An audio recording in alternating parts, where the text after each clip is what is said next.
one of the fundamental principles upon which America's democracy rests, a principle as sacred as a civic value can be, is fidelity to the rule of law. In times of stability, that principle can seem abstract, like something out of a legal textbook that isn't relevant to our daily lives. But in times of upheaval, we come to realize, to appreciate, just how vital the rule of law truly is.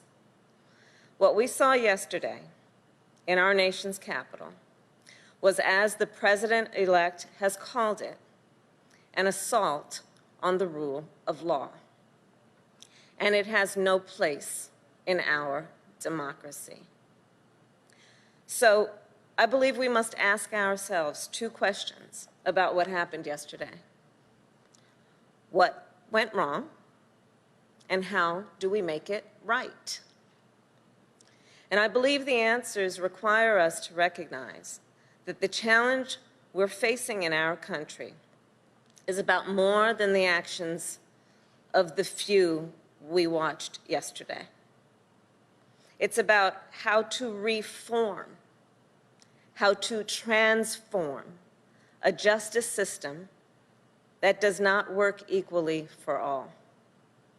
A justice system that is experienced differently depending on whether you're white or black.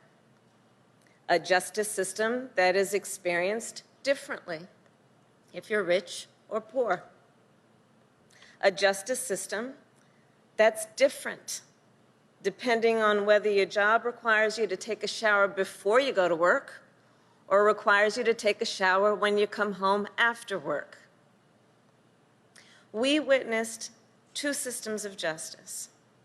When we saw one that let extremists storm the United States Capitol, and another that released tear gas on peaceful protesters last summer. The American people have expressed brightly outrage. We know this is unacceptable. We know we should be better than this. The promise of our country is that all people will be treated equally. That's what the rule of law is supposed to be about. That's what the ideal of equal justice under law is all about. Like everyone here, I've dedicated my career to helping uphold those principles, to attempting to uphold those principles, to helping build a more just and equal America, whether it was as San Francisco's district attorney or California's attorney general or a United States senator. And that's what I have pledged to the President-elect that I will do as Vice President. The public servants we are announcing today have also dedicated themselves to building a more just and equal America. And the roles they will assume are some of the most important in our country, and especially right now.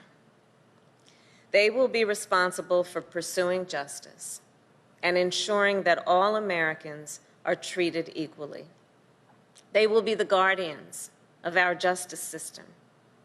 They will have the power to enforce our laws in a more fair and more humane manner, while also holding those who violate the law accountable, whether they be ordinary citizens or law enforcement.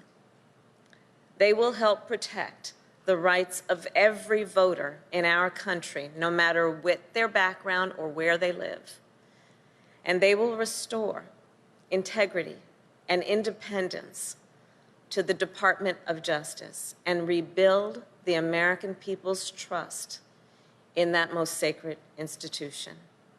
And I know they will do this because these nominees have the experience, the judgment, and moral compass that these roles demand, as well as an abiding commitment to supporting and defending the Constitution of the United States of America. For many centuries, the ideal of justice has been symbolized as a woman blindfolded with a scale in her hands, There is a reason the eyes of that Lady Justice are covered. It's because our belief in what a system of justice is says that it should not depend, justice should not depend on how you look, on the color of your skin, on how much money you make. It shouldn't depend on where you were born or the language your grandmother speaks or what political party you belong to. Justice should be impartial. It should be fair. It should be applied equally. And President-elect Biden and I, along with this incredible team, will help to make sure it is, while restoring and strengthening the rule of law that has always been and always will be the bedrock of America's democracy.